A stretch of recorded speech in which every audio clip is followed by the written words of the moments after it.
بالله السميع العليم من الرجيم من همزه ونفخه ونفثه أما بعد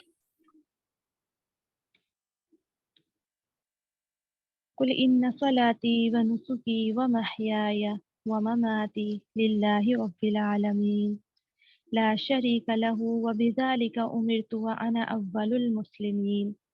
کہہ دو کہ بے شک میری نماز، میری قربانی، میرا جینا اور میرا مرنا اللہ رب العالمین کے لیے ہے، جو سب جہانوں کا رب ہے، اس کا کوئی شریک نہیں، اور مجھے اسی بات کے اعلان کا حکم دیا گیا ہے اور میں سب سے پہلا اس کا فرما بردار ہوں۔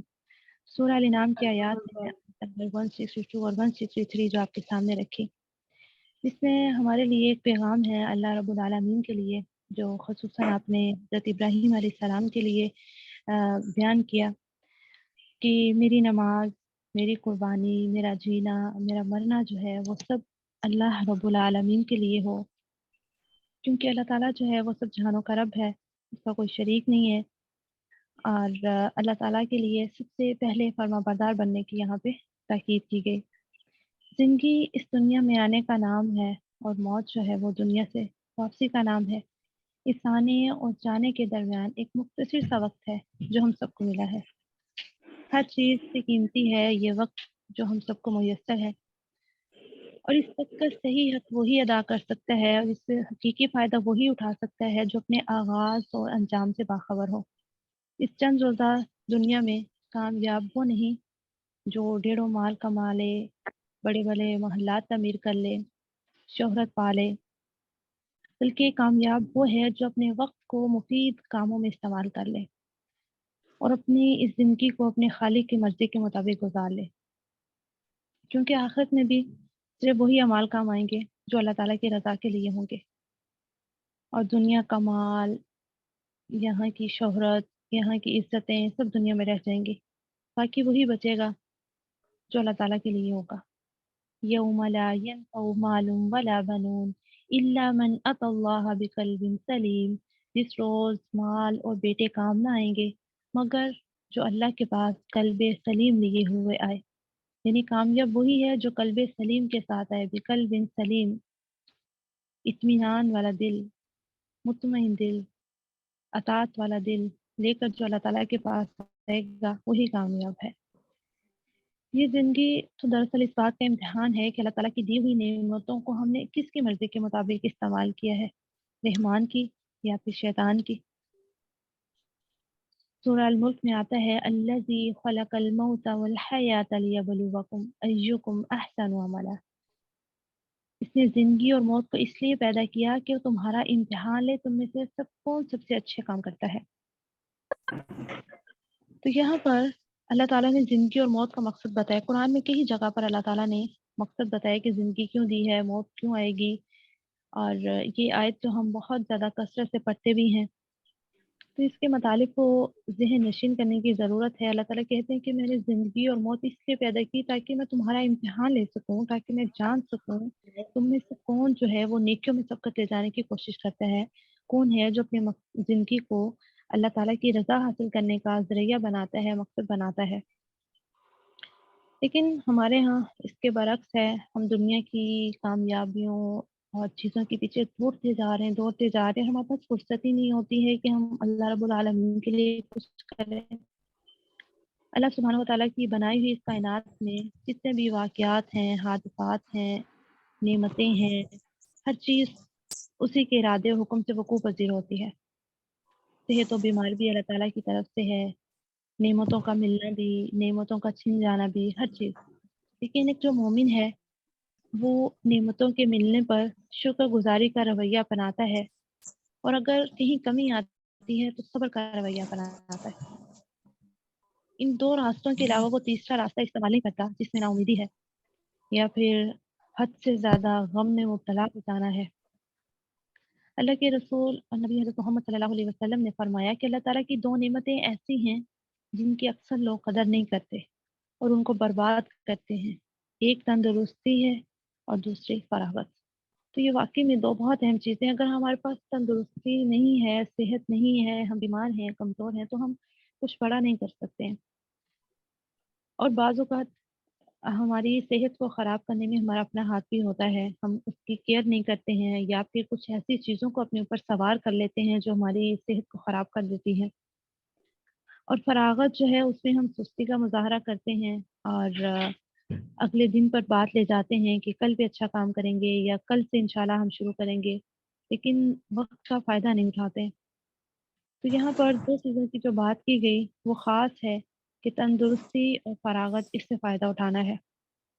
تو انشاءاللہ اللہ تعالیٰ سے دعا بھی کرنی ہے اور خود سے بھی ارادے باندھنے ہیں، اور یہ رمضان کے اندر ہم کوشش کریں گے کہ ہم اپنی فراغت کو جو ہے وہ بیکار ضائع نہ کریں اور اس میں کچھ نفع مند جو ہے وہ عمل کر جائیں۔ لائٹ بند کر رہا ہم اس کو۔ نفع مند اعمال جو ہیں وہ کیا ہیں کہ اللہ تعالیٰ کی رضا والے اعمال، جو ہماری زندگی کا مقصد ہے، جو ہمیں سیدھے راستہ پر لے کر آنے والے ہیں، وہ اعمال درست ہیں اور وہی رب کے نزدیک پسندیدہ ہیں۔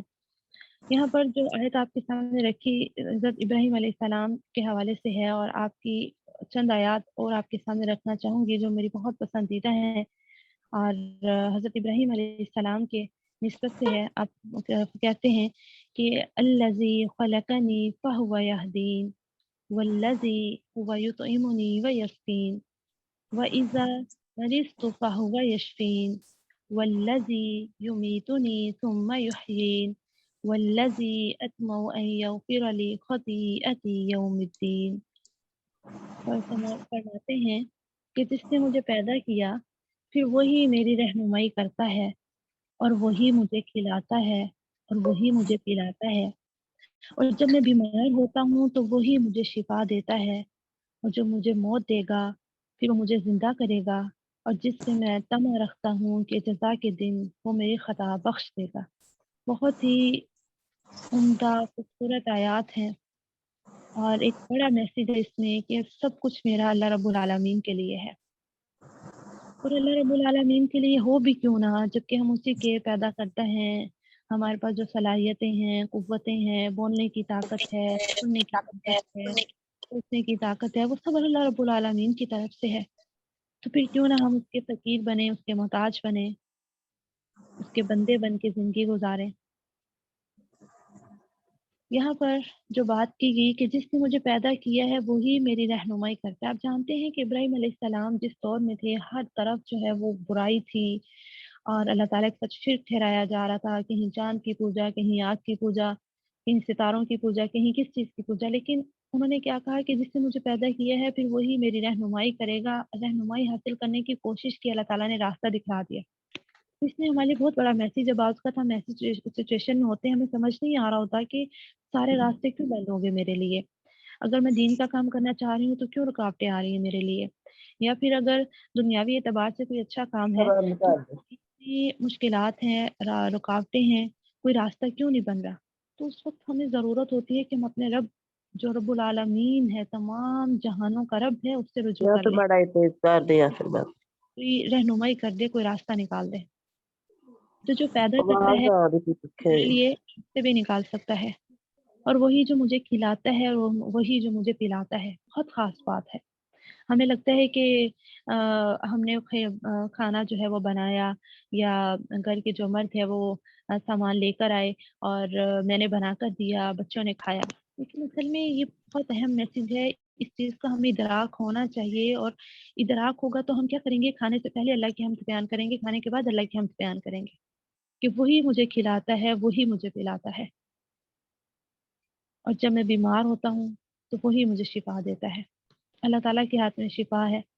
ہم اللہ تعالیٰ نے سبب اختیار کرنے کی ضرور تاکید کی ہے۔ ایسا نہیں ہے کہ ہم بیمار ہو جائیں اور ہم بیٹھے رہیں کہ نہیں اللہ تعالیٰ مجھے شفا دیں گے، نہ ہم دوا کریں نہ دعا کریں، ہمیں دونوں کام کرنے ہیں، لیکن اس کے بعد اللہ کا ارادہ ہے، اللہ تعالیٰ ہی کے حکم سے چیزیں جو ہیں وہ اپنا اثر دکھاتی ہیں۔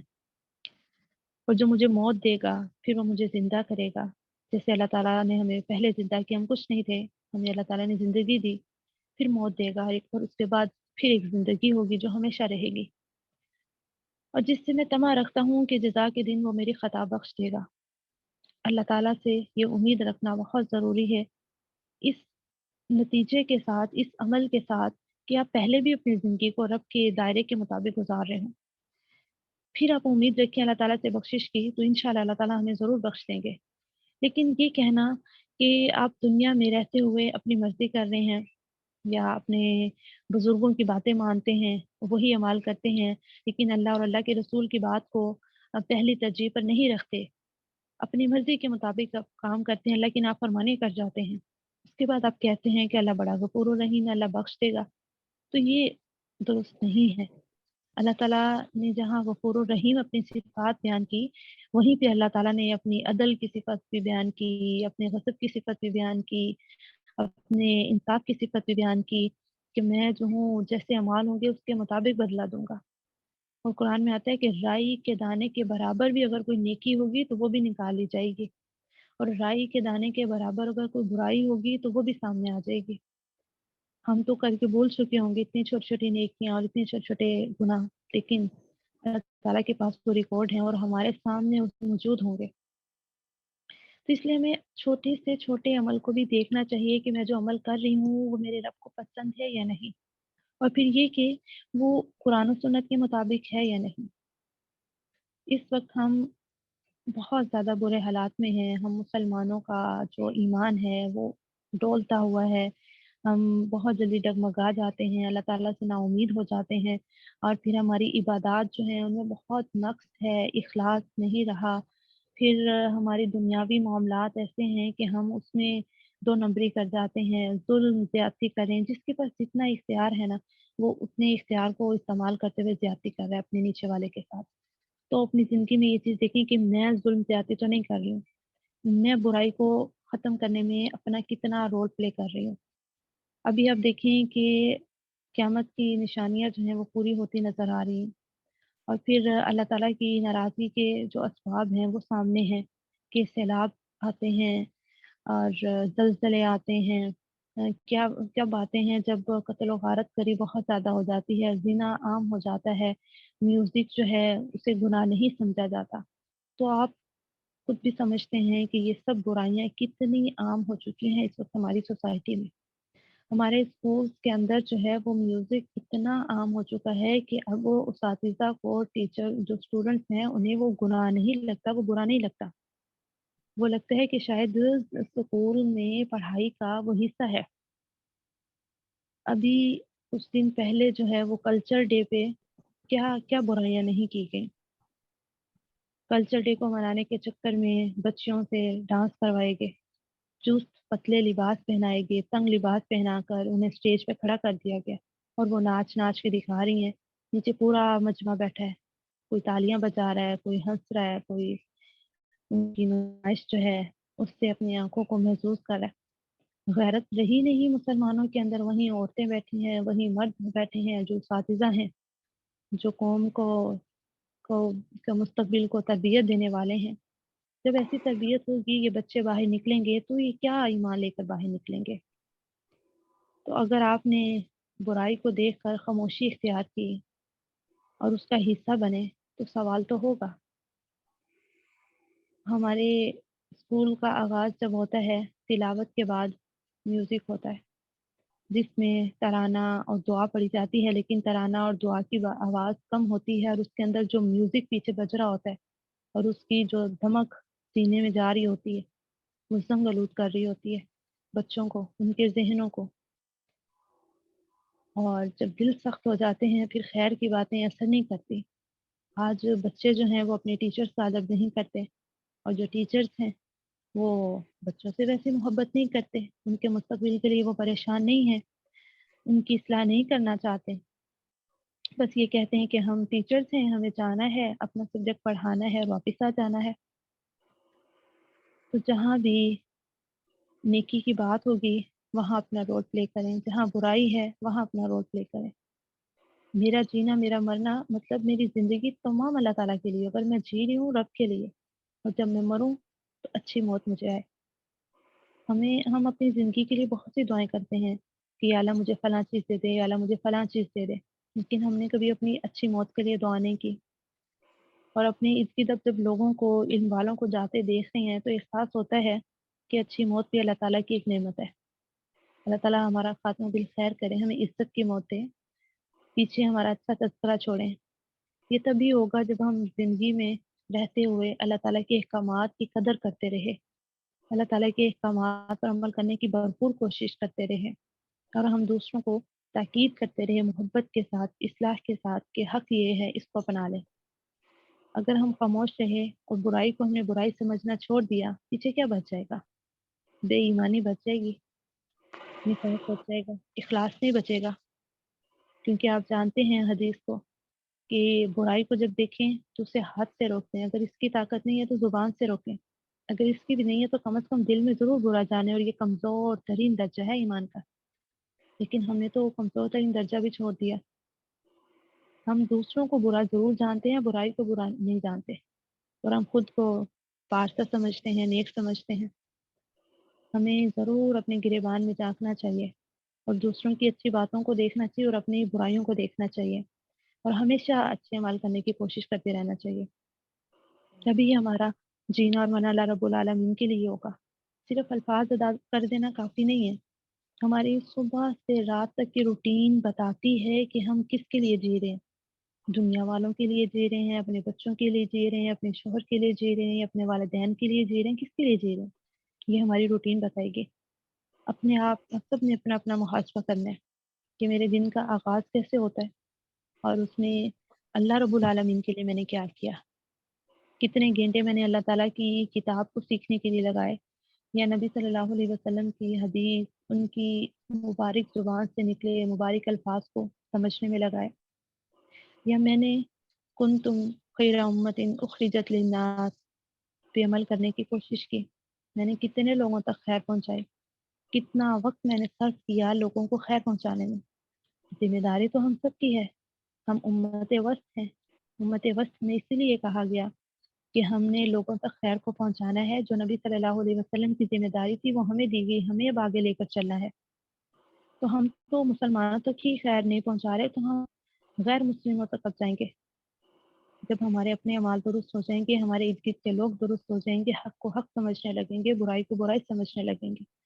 ہمارے تہوار، ہماری ہر چیز کے اندر اتنی برائیاں آ چکی ہیں، اتنی برائیاں آ چکی ہیں، اللہ تعالیٰ ہم سے ناراض ہے۔ ہمیں کوشش کرنی چاہیے ہم برائیوں سے بچیں، جس کا جتنا اختیار ہے اس کو استعمال ضرور کریں۔ اپنے آپ کو بیچارہ نہ سمجھیں کہ میری تو بات نہیں مانی جاتی، جہاں ہم منوانا چاہتے ہیں وہاں ہم منوا لیتے ہیں۔ آپ بھی جانتے ہیں ایک بیوی جو ہے، جب اسے پتہ ہے کہ مجھے اپنی بات اپنے شوہر سے کس طرح سے منوانی ہے تو وہ طریقے اپناتی ہے۔ تو پھر حق پہنچانے کے لیے ہم کیوں نہیں اپناتے؟ آپ پیچھے جا کر دیکھیں، عورتوں کے کتنے بڑے ہاتھ ہیں دین کو پھیلانے میں، لیکن وہ بھی خواتین تھیں، ان کے بھی بچے تھے، شوہر تھے، اور ان کی گھر کی ذمہ داریاں تھیں، ہم سے زیادہ سخت تھیں۔ ہمارے پاس تو سہولتیں اتنی ہیں، لیکن ہم نے کیا مقصد زندگی کا بنا لیا؟ کمانا کمانا اور خرچ کرنا، بچوں کو پڑھانا اور ان کی شادیاں کرنا، بس یہاں تک۔ لیکن ہم مدارس میں جانا اور بچوں کو بیچنا ہم ابھی غیر مناسب سے سمجھتے ہیں کہ ابھی وقت نہیں ہے، یا ہمارا بچہ بھی کچھ بن جائے پھر ہم کریں گے، لیکن بچے پھر ہاتھ سے نکل جاتے ہیں۔ تو ہماری ذمہ داری ہے کہ ہم دین کو سیکھ کر اپنا رول پلے کریں۔ اگر اللہ تعالیٰ نے آج ہمیں یہاں اکٹھا کیا ہے، ہم چند لوگ اکٹھے بیٹھے ہیں، اللہ کی بات کو سیکھنے کی کوشش کر رہے ہیں، تو یہ اللہ تعالیٰ کی بلیسنگ ہے، ہمارے اوپر رحمت ہے۔ اللہ نے ہمیں توفیق دے دی، ہم اکٹھے بیٹھ کے اپنے سارے کاموں کو ہم نے ایک سائڈ پہ رکھا، ہم نے کہا نہیں، ہمیں جاننا ہے پہلے اللہ تعالیٰ کی کتاب کیا کہتی ہے، اللہ کا پیغام کیا کہتا ہے، پھر اس پر عمل کرنے کے لیے کوشش شروع کر دیں۔ اپنے ٹیچر بچوں سے جہاں جہاں آپ جاتے ہیں، اگر آپ ٹیچر ہیں، اگر آپ اسٹوڈنٹ ہیں، اگر آپ ماں ہیں، بیوی ہیں، تو اپنا رول پلے کریں۔ اگر آپ کے ساتھ زیادتی ہوتی ہے تو اسے بھول جائیں۔ اگر آپ زیادتیوں کو یاد رکھیں گے یا اپنے اوپر ہونے والے ظلم کو یاد رکھیں گے تو آپ کچھ بڑا نہیں کر سکیں گے۔ کیا نبی صلی اللہ علیہ وسلم کے ساتھ زیادتیاں نہیں ہوئی تھیں؟ کیا ان پہ جو ہے وہ مشکلات نہیں آئی تھیں؟ کیا انہیں بھوک سے نہیں آزمایا گیا؟ کیا انہیں خوف سے نہیں آزمایا گیا؟ ہر طرح کی آزمائشیں آئیں، لیکن کیا تھا؟ مقصد پہ اپنی نظر رکھی۔ مقصد کیا؟ اللہ تعالیٰ کے دین کو تمام ادیان پر غالب کرنا، اور الحمدللہ نبی صلی اللہ علیہ وسلم یہ ذمہ داری نبھا کر کے تمام ادیان پہ غالب کیا اسلام کو۔ تو کیا کرنا ہے کہ ہمیں اپنا رول پلے کرنا ہے۔ اگر میں کہتی ہوں کہ میرا جینا میرا مرنا اللہ رب العالمین کے لیے ہے، تو پھر اس کے لیے عمل شروع کر دیں، ارادے باندھیں۔ اس رمضان کے اندر جو ہم 30 منٹ اکٹھے بیٹھتے ہیں، اس میں جو باتیں کرتے ہیں اسے لکھتے جائیں، ارادے باندھتے جائیں، تاکہ رمضان کے بعد بھی ہم بھولیں نہ ان چیزوں کو۔ صرف ہم رمضان کے مسلمان نہ بنیں، ہم پورے سال کے مسلمان بنیں اور اپنی زندگیوں کو اللہ رب العزت کی بتائی گئی جو قوانین ہیں، بتائی گئی قوانین ہیں یا پابندیاں ہیں، اس کے مطابق گزاریں۔ تبھی ہمارا جینا اور مرنا اللہ رب العالمین کے لیے ہوگا۔ ہر کسی کی زندگی میں جو ہے وہ آزمائشیں ہیں، مسائل ہیں، کسی کو کسی چیز کی کمی ہے، لیکن آپ دیکھیں کہ لاسٹ پہ کیا بچتا ہے اگر ہم نے اللہ رب العالمین کے لیے کچھ کر لیا۔ اگر ہم نے وہ بھی نہ کیا تو آپ سوچیں کہ کیا بچے گا ہمارے پاس، کیا لے کر جائیں گے رب کے پاس، کیا دکھائیں گے رب کو کہ ہمیں 30 40 50 60 سال زندگی کے ملے، صبح شام میں ملیں، کتنے طلوع ہوتے سورج دیکھے ہم نے، کتنی رحمت بھری بارشوں کو دیکھا ہم نے، اور کیا کیا کچھ، لیکن اس میں ہم نے اپنے رب کے لیے کیا کیا؟ اللہ اکبر، کچھ بھی نہیں کرے ہم، تو سوال تو ہوگا ہم سے۔ تو ارادے باندھ لیں کہ کم از کم اپنی زندگیوں کو بہتر کرنے کے ساتھ ساتھ اپنے ارد گرد والوں کی ضرور فکر کرنی ہے۔ اگر ہمیں فکر لاحق نہیں ہوگی نا اپنے ارد گرد والوں کی، اپنی ذات کی، پھر ہم نہیں کچھ کر سکتے۔ رسول اللہ صلی اللہ علیہ وسلم کو سب سے پہلے غم ہی لاحق ہوا تھا کہ میری امت، میرے لوگ، میرے قبیلے کے لوگ، ان کو کیا ہو گیا ہے؟ یہ اللہ کو چھوڑ کر دوسروں کو کیوں شریک بنانے لگے ہیں؟ یہ ظلم زیادتی کیوں کرنے لگے ہیں؟ زنا شراب کیوں ہونے لگے ہیں؟ اسی فکر نے انہیں غار میں پہنچا دیا۔ وہاں رب سے دعائیں کرنے لگے، حق راستے، حق جو راستہ تھا اس کی درخواست کرنے لگے کہ اللہ مجھے سیدھا راستہ دکھا دے۔ تو اللہ تعالیٰ نے راستہ دکھا دیا، اور اللہ تعالیٰ نے وہی بھیج دی اور بتا دیا حق کیا ہے۔ وہ الفاظ آتے ہیں کہ اللہ تعالیٰ کہتے ہیں کہ میں نے تمہارے سینے پہ، تمہاری کمر پہ جو بوجھ تھا وہ اتار دیا۔ تو اللہ تعالیٰ نے راستہ دکھا دیا۔ ہم بھی اگر چاہتے ہیں کچھ بڑا کرنا، کچھ راستہ دیکھنا، تو ہمارے لیے بھی وہی اپورچونیٹیز موجود ہیں، بلکہ اس سے زیادہ موجود ہیں۔ اس لیے کوشش کریں کہ میرے ہاتھ سے، میری زبان سے کسی کو نقصان نہ پہنچے، کسی کو تکلیف نہ پہنچے، ہمیشہ خیر پہنچے۔ اچھی بات کریں، مثبت بات کریں، دل دکھانے والی بات نہ کریں، اور خصوصاً جاسوسی نہ کریں، ٹو نہ لگائیں، ایسا سوال لوگوں سے نہ کریں جو ان کے لیے تکلیف کا باعث ہو۔ آپ تو سوال کر کے سائڈ پہ ہو گئے، لیکن دوسرا جو ہے وہ غم میں مبتلا ہو گیا، وہ پریشان ہو گیا کہ سب لوگوں کے درمیان مجھ سے یہ کیسا سوال کر دیا۔ اور آپ جانتے ہیں دوسروں پر کون سے سوال ناگوار ہو سکتے ہیں۔ اگر آپ کسی کی بھلائی چاہتے ہیں تو دل میں اس کے لیے دعائیں کریں، نمازوں کے بعد دعائیں کریں، اور اس کے بدلے میں فرشتے آپ کے لیے دعائیں کریں گے، بنسبت اس کے کہ آپ پورے مجمع کے درمیان کھڑے ہو کر کسی کو اس کی کمی کا احساس دلائیں اور پھر اس کے بعد اس کو دعا دے دیں۔ تو یہ درست طریقہ نہیں ہے۔ غیر موجودگی میں دعائیں کریں تو اللہ تعالیٰ ایسی دعائیں قبول بھی کرتے ہیں اور اس کے بدلے میں عطا بھی کرتے ہیں، اس بندے کو جس کے لیے کی گئی اور جو بندہ کر رہا ہے اس کے لیے بھی۔ تو اس لیے ہمیشہ جو مومن ہوتا ہے نا، وہ کانشیس زندگی گزارتا ہے، وہ ہوشیار رہتا ہے کہ میرا ہر قدم وہ پھونک پھونک کے اٹھاتا ہے کہ کسی کو تکلیف نہ ہو جائے اور اللہ تعالیٰ کی ناراضگی کا سبب نہ بن جائے۔ ایسا عمل ہو جس سے رب راضی ہو، جو اللہ تعالیٰ کی خوشنودی کے لیے ہو، کیونکہ یہ چند دن کی زندگی ہے۔ آپ دیکھیں ہم اپنے سامنے کتنے لوگوں کو دنیا سے جاتے دیکھتے ہیں، لیکن چند دنوں کی پریشانی ہوتی ہے یا غم ہوتا ہے، اس وقت پھر ہم دنیا میں مشغول ہو جاتے ہیں، ہم سبق ہی حاصل نہیں کرتے۔ اور اللہ تعالیٰ قرآن پاک میں کی جگہ پہ کہتے ہیں کہ تم لوگوں کی عقل پہ تالے ہیں، غور و فکر کیوں نہیں کرتے؟ تو یہی بات ہمارے لیے ہے کہ ہم غور و فکر نہیں کرتے، ہم اپنے پیاروں کو، کتنے پیاروں کو جو ہے وہ اس دنیا سے رخصت کر چکے ہیں، اور ہم جا کر بھی دیکھتے ہیں کہ وہ مٹی کے نیچے دفن ہے، وہ ہم سے بات نہیں کر رہے ہیں، ہمیں ان کا حال نہیں پتہ ہے، اور ہم اپنے آپ کو محسوس ہی نہیں کرتے کہ ایک دن ہم بھی اس مٹی کے نیچے ہوں گے، ہمارا کیا بنے گا؟ کیا کیا ہے ہم نے رب کے لیے؟ کون سے اعمال جمع ہیں ہمارے پاس؟ ہمارے نام اعمال میں کیا کیا درج ہے؟ شاید نیکیوں کی جگہ زیادہ ہم نے دوسروں کے دکھ اور پریشانیوں اور غموں کو مبتلا کرنے کا سبب بنایا ہوا اپنے آپ کو۔ اپنے کام سے کام رکھیں، دوسروں کے لیے ہمیشہ خیر چاہیں۔ اس چیز کو ضرور غور کریں۔ ہم خواتین جو ہے نا، نہ چاہتے ہوئے شاید بہت سی ایسی باتیں کر جاتی ہیں جو دوسروں کے لیے تکلیف کا باعث ہوتی ہے، اس پہ خیر نہیں ہوتی۔ آپ نے کیا کرنا ہے کہ ہمیشہ وہ بات کرنی ہے جس میں دوسروں کے لیے خیر ہو۔ میں نے بہت سی ایسی ساسوں کو دیکھا ہے، پہلے وہ مشکلات میں زندگی گزاری ہوتی ہے انہوں نے، اور جب ان کے بیٹے جوان ہو جاتے ہیں اور اللہ تعالیٰ انہیں مال سے مالا مال کرتے ہیں، ان کے پاس اچھا گھر آ جاتا ہے، بہویں آ جاتی ہیں، تو وہ اپنی زندگی کے سارے بدلے اپنی بہوؤں سے نکالنا شروع ہو جاتی ہیں۔ ایسے ہی وہاں پہ بادشاہ بن کے بیٹھی ہوتی ہیں چارپائیوں پہ کہ ہماری یہاں پر جو ہے وہ بادشاہت ہے، اور شاید ہمارے سر پہ کوئی دوسرا بادشاہ نہیں بیٹھا، اور ایسے جابر بن جاتی ہیں، کھانے کے اوپر نظر، ان کے چلنے پھرنے پہ نظر، اور ایسے بہانے ڈھونڈے جاتے ہیں جس کے تانے مارے جاتے ہیں۔ خوف نہیں آتا اللہ تعالیٰ سے ایسی خواتین کو؟ کیا اللہ تعالیٰ کے پاس سوال نہیں ہوگا؟ تو ایسی خواتین نہیں بننا۔ اپنے اوپر بیت رہی ہیں تو اس کا مطلب یہ نہیں ہے کہ دوسروں کے ساتھ وہ سلوک کیا جائے یا دوسروں سے وہ بدلے لیے جائیں۔ ہمیشہ وہ انسان کامیاب ہے جو عاجز ہے، جس کے اندر عاجزی ہے، جو محبت دیتا ہے، جو اخلاص کے ساتھ دوسروں کے ساتھ رہتا ہے، نفاق نہیں رکھتا، منافقت نہیں رکھتا کہ سامنے آپ کریں تو اور بعد میں پیچھے آپ اس کی برائیاں شروع کر دیں۔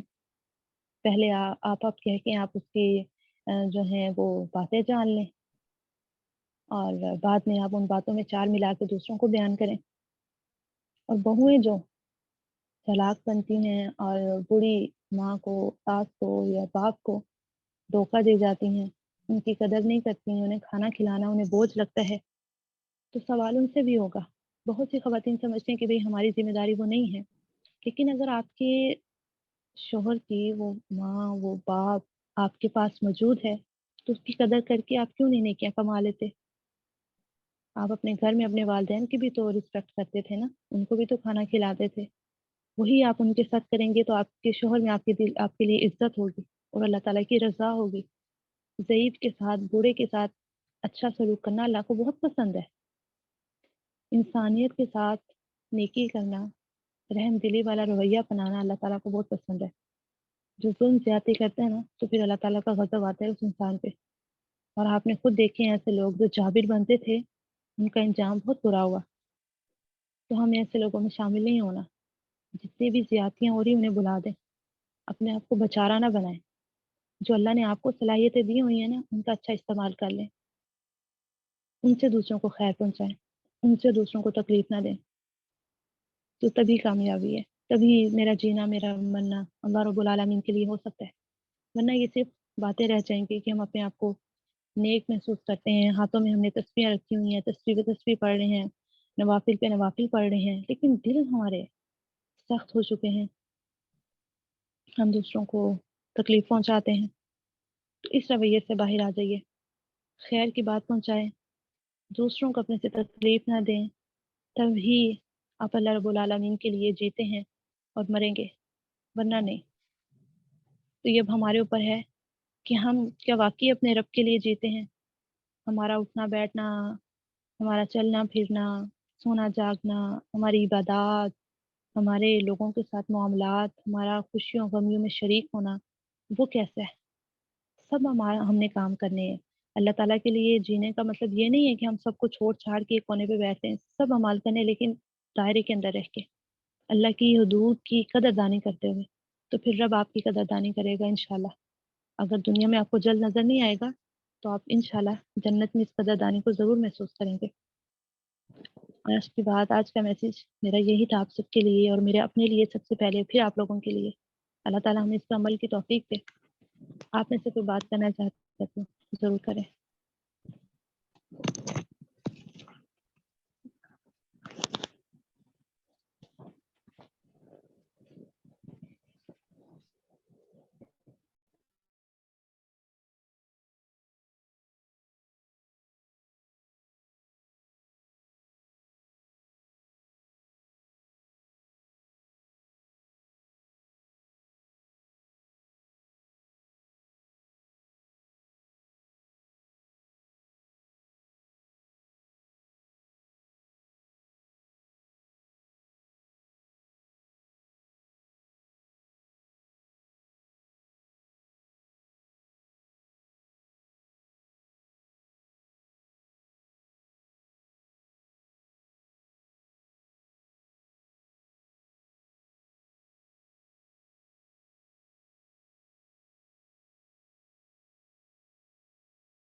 جی پوچھیں، آپ میں سے کسی کا میسج آیا ہے کہ انہیں کچھ پوچھنا ہے؟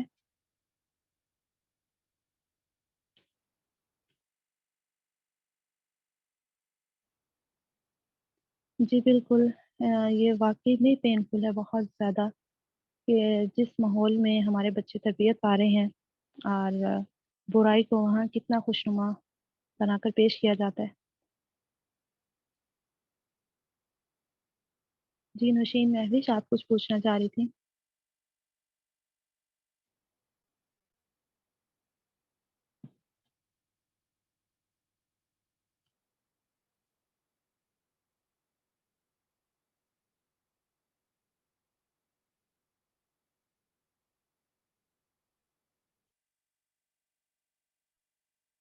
انم، نوشین کا مائک میوٹ کرتے ہیں جلدی سے۔